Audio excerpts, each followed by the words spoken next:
तो हाँ जी, शुरू करते हैं हमारी आज की क्लास और आज का जो हमारा टॉपिक है वो हम बात करेंगे बेसिकली पिलर्स ऑफ ओप्स कौन-कौन से ऐसे 4 पिलर हैं। ये आपको बहुत ज़्यादा क्वेश्चंस पूछे जाने वाले हैं अगर आप इंटरव्यू देने जा रहे हैं। आई विल से कि इनकी आपको डेफिनिशन भी पता होना चाहिए, इनका यूज़ केस भी पता होना चाहिए, इनके एग्ज़ाम्पल्स भी पता होने चाहिए। तो चलिए शुरू करते हैं आज और एक-एक करके हम सारे पिलर्स को यहाँ पर कवर करने की कोशिश करेंगे। So let me just share my screen and I hope कि आप अभी स्क्रीन को यहाँ पर देख पा रहे होंगे। तो चलिए स्क्रीन पे आपको ले चलते हैं एंड यहाँ पर सबसे पहले हमें क्या देखना है, जो हमारा एजेंडा है, टॉपिक है आज, थोड़ा-सा मेंशन कर लेते हैं, पिलर्स ऑफ ओप्स, ठीक है? पिलर्स, किस चीज़ के? ओप्स के। ऑब्जेक्ट ओरिएंटेड प्रोग्रामिंग, हमें पता है कि हम रीयूज़ करना चाहते हैं कोड को, बहुत अच्छे तरीके से, मॉड्यूलर तरीके से लिखना चाहते हैं, उसमें सिक्योरिटी मेंटेन करना चाहते हैं, तो इसी के बेस पे हमारे इसके अंदर 4 पिलर्स बताए गए हैं, ठीक? इन्हीं चारों पिलर्स के क्वेश्चंस भी आपसे पूछे जाते हैं और यही हमारे लिए चारों इंपॉर्टेंट है चीज़ें। ये अगर हम सीख गए तो हम बेसिकली बोल सकते हैं कि हमें ओप्स लगभग में चीज़ें आ रही हैं, राइट? तो चलिए इन सारी चीज़ों के नाम लिख लेते हैं, हमारे कौन-कौन से पिलर्स होते हैं। तो सबसे पहले आप यहाँ पर आएँगे तो आपको यहाँ पर देखने को मिलेगा इनकैप्सुलेशन, ठीक है? इनकैप्सुलेशन, ऐसा नहीं है कि पहले ये पढ़ना है, ऐसा है, कुछ भी आप जो चाहो। यहाँ पर आप देख सकते हैं एब्स्ट्रैक्शन, ठीक है? और यहाँ पर आप आएँगे तो आपको इनहेरिटेंस भी यहाँ पर देखने को मिलेगा, इनहेरिटेंस, और यहाँ पर आप आएँगे तो आपको पॉलीमॉर्फिज़्म भी देखने को मिलेगा। तो ये होते हैं हमारे बेसिकली 4 पिलर और यही हमें एक-एक करके सारी चीज़ों को पढ़ना है। तो आज की क्लास में हम लोग शुरू करेंगे इसके बारे में, एनकैप्सुलेशन के बारे में देखेंगे, देन अगली क्लास में हम इसके देखेंगे और बीच-बीच में जो भी इम्पोर्टेंट से टॉपिक्स हैं ऊप से रिलेटेड उनको हम कवर करेंगे। लाइक आप शुरू करेंगे तो आपको देखना पड़ेगा कंस्ट्रक्टर क्या होता है, फिर आप देखेंगे डीकंस्ट्रक्टर क्या होता है, इस तरीके से बहुत सारे टॉपिक्स आएँगे, उन्हें हम वहीं पे देखते रहेंगे जब जिस चीज़ की हमें ज़रूरत पड़ेगी। सो आई बिलीव यहाँ तक चीज़ें समझ में आई हैं कि नहीं? अगर हाँ, तो बस आगे बढ़ते हैं, चलिए। ठीक है, तो शुरू करते हैं। पहला हमारा पार्ट है जिसे हम डिस्कस करेंगे इनकैप्सुलेशन।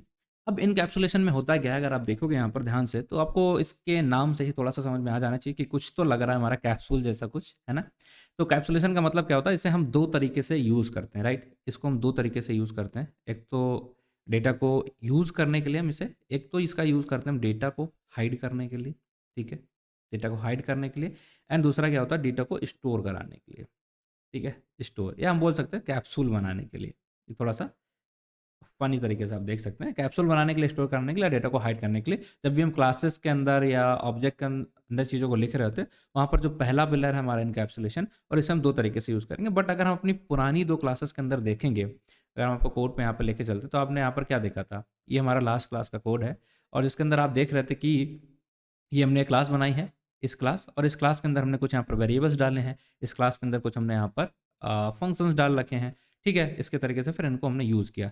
तो बेसिकली अगर हम बोलें कि हमारे पास डेटा में क्या चीज़ें होती हैं, अगर हम क्लास की बात करते हैं, तो क्लास में एक क्या होता है, एक उसका ब्लूप्रिंट होता है जिसे हम बोलते हैं क्लास, जिसके अंदर 2 चीज़ें होती हैं, ठीक है? जो फीचर्स होते हैं उन्हें हम क्या बोलेंगे, या तो हम उन्हें वेरिएबल्स बोलते हैं, तो वेरिएबल्स को हम यहाँ पर ऊप्स के टर्म में क्या बोलते हैं उन्हें?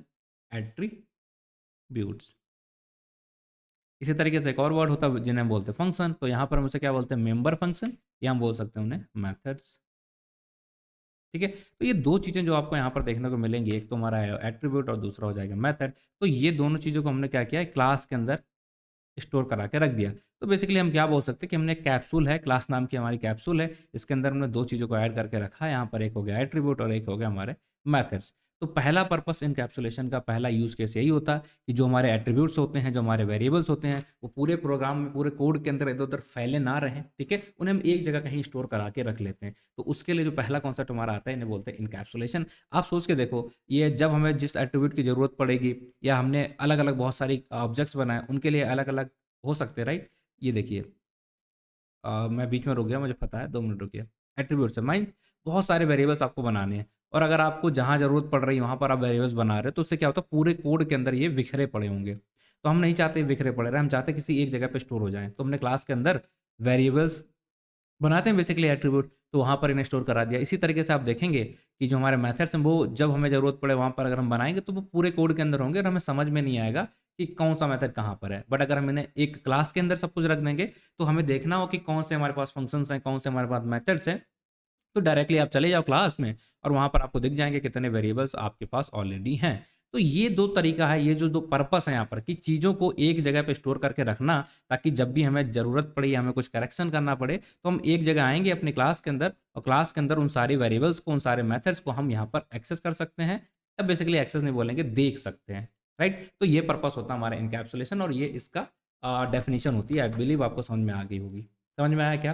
कि पूरे वेरिएबल्स को हम पूरी कोड के अंदर ना फैला के हम एक क्लास के अंदर ही सिर्फ उन्हें बना रहे होंगे, वहाँ पर लिख रहे होंगे, ताकि जब भी हमें यूज़ करना है, कुछ भी दिक्कत आ रही है तो क्लास के अंदर आओ, वहाँ पे सब कुछ आपको मिलेगा। तो थोड़ा-सा सर्च करना आसान हो जाएगा। ये पर्पस होता है हमारा कैप्सुलेशन का पहला पार्ट। नाउ मूव करते हैं पॉइंट नंबर 2। पॉइंट नंबर 2 हमारा हो जाता है यहाँ पर डेटा हाइडिंग। अभी हमने देखा था एक्सेस आइडेंटिफायर का कॉन्सेप्ट हमने पहले देख लिया। तो उसमें हमने क्या किया था, एग्जांपल के थ्रू हमने अगर आपको बताया भी है कि हम वहाँ पर डेटा को प्राइवेट बनाते हैं, ठीक है? हम नहीं चाहते कि ये डेटा कोई देखे हमारे, ठीक है? हम नहीं चाहते कि डेटा हमारा किसी सिर्फ इनहेरिटेड क्लास के अंदर यूज़ किया जा सकते, तो हम प्रोटेक्टेड बना लेते हैं। फिर हम चाहते हैं कि नहीं सारे लोग इसे यूज़ कर सकते हैं, तो हम इसे पब्लिक बना लेते हैं। प्राइवेट बनाने का पर्पस क्या होता है, अगर आप बैंक की डिटेल्स को स्टोर करा रहे हैं तो किसी के अकाउंट में कितने पैसे हैं ये आप बिल्कुल भी दिखाना नहीं चाहोगे। उसका पासवर्ड क्या है ये बिल्कुल भी दिखाना नहीं चाहोगे, और उसके हिस्ट्री वगैरह आप नॉर्मल है देखना चाहो तो देख लो। तो कुछ चीज़ें हमें बचा के रखनी पड़ती हैं, कुछ चीज़ें हम नहीं दिखाना चाहते बाकी लोगों को, तो उसके लिए हमें प्राइवेट बनाना पड़ता है। या हम चाहते हैं कि कुछ जो भी हमारी डिराइव्ड क्लास हैं या डिराइव्ड वैल्यूज़ हैं जिनसे हम काम कर रहे हैं, तो वहाँ पर इसे यूज़ करेंगे। इसे हम इनहेरिटेंस के अंदर आपको दिखाएँगे डिटेल में। बाकी पब्लिक क्या होता है, इसे कोई भी एक्सेस कर सकता है। तो ये काम भी कौन करा रहा होता है, या इसको हम किस पिलर के अंदर बात करेंगे एक्सेस मॉडिफायर की, ये भी हमारे इनकैप्सुलेशन के अंदर आता है। तो बेसिकली अगर हम इनकैप्सुलेशन को बोलें तो इसका मतलब क्या होगा, एक ऐसा कैप्सूल जो कि हमारी एक क्लास के फॉर्म में रहता है। यहाँ पर हमारा क्या होता है, क्लासेस होंगी, सॉरी वेरिएबल्स होंगे, ठीक है? हमारे क्या होते हैं इसके अंदर वेरिएबल्स जिन्हें हम एट्रीब्यूट्स बोलते हैं। यहाँ पर हमारे फंक्शंस होंगे जिन्हें हम मेथड्स बोलते हैं। इन सबको एक साथ रखता है और इसके साथ यहाँ पर किसको शो करना है, किसको नहीं शो करना है, तो उन सारी चीज़ों को भी ये मैनेज करके रखता है कि कोई भी वेरिएबल हमारा दिखेगा वो पब्लिक रहेगा या प्रोटेक्टेड रहेगा या प्राइवेट रहेगा। ये सारी चीज़ों को भी डिसाइड करता है। तो ये पूरा कॉन्सेप्ट हमारा क्या हो गया, 2 सेट हैं कि डेटा को अवेलेबिलिटी, डेटा की हाइडिंग हमें करना है या डेटा को स्टोर करना, उन दोनों चीज़ों से रिलेटेड जो हमारा कॉन्सेप्ट होता है उसे हम बोल देते हैं इनकैप्सुलेशन। बहुत ही बढ़िया है, and that's it come encapsulation. ठीक है? इतना समझ में आ गया तो फिर अगली जो चीज़ें हैं हमारी उन्हें हम अगली क्लास में शुरू करते हैं और वहाँ पर आपको दिखाएँगे कि आपने एनकैप्सुलेशन पढ़ लिया। अब आपको क्या पढ़ना पड़ेगा, जब भी आप एक फंक्शन बनाते हैं, राइट? तो आप यहाँ पर क्या कर रहे हैं, अगर हम कोड पे जाते हैं तो आप देखेंगे यहाँ पर हमने कुछ भी ऐसा कंस्ट्रक्टर वगैरह जैसे कोई भी चीज़ यूज़ नहीं की, डायरेक्टली सारा कोड हम शुरू कर रहे हैं। बट एक वर्ड होता है, एक हमारा स्पेशल फंक्शन होता है, ठीक है? स्पेशल फंक्शन होता है, जिसे हम क्या बोलते हैं? कंस्ट्रक्टर बोलते हैं। अब आप कहेंगे इसे स्पेशल क्यों बोल रहे हैं? उसका कुछ स्पेशल काम है जो कि हमारे कंपाइलर को पता है कि ये अगर हम ऐसा कुछ फंक्शन बना रहे हैं इसका मतलब ये हमारा एक कंस्ट्रक्टर है। जैसे आप कोई भी फंक्शन बनाते तो आपको डिक्लेयर करना पड़ता है ना उसका रिटर्न टाइप क्या है, वो वॉइड का कुछ नहीं कर रहा तो आप वॉइड बोलते हो, आपको इंटीजर वैल्यू रिटर्न कर रहा तो आप इंटीजर बोलते हो, स्ट्रिंग रिटर्न कराएगा तो आप स्ट्रिंग बोलते हैं। बट ये इसके लिए आपको कुछ भी डिक्लेयर करने की ज़रूरत नहीं पड़ती, इसीलिए हम इसे बोलते हैं स्पेशल फंक्शन। स्पेशल क्यों, और दूसरा रीज़न क्या हो सकता है, क्योंकि यहाँ पर कोई रिटर्न टाइप नहीं होता। दूसरा रीज़न इसका ये हो सकता है कंस्ट्रक्टर का कि इसे हम स्पेसिफिक यूज़ के लिए यूज़ करते हैं, ठीक है? बेसिकली इसका पर्पस क्या होता है कि जो भी आप ऑब्जेक्ट डिक्लेयर करते हो, तो ये अपने आप रन हो जाता है। ये इसका एक स्पेशल फीचर होता है। बट अभी के लिए थोड़ा-सा मैंने हिंट दिया है कंस्ट्रक्टर क्या होता है। बट इसको हम डिटेल में इसके कोड के साथ अगली वीडियो के अंदर करेंगे ताकि चीज़ें फिर हमारी मेस ना हो। कंस्ट्रक्टर अलग रहेगा, फिर हम इसी तरीके से देखेंगे इसके टाइप भी होते हैं अलग-अलग, लाइक कॉपी कंस्ट्रक्टर भी होता है हमारे पास। इसके अलावा और भी 2 टाइप रहते हैं, पैरामीटराइज़्ड वाले, नॉन पैरामीटराइज़्ड वाले, उनको हम अगली वीडियो के अंदर ही करेंगे।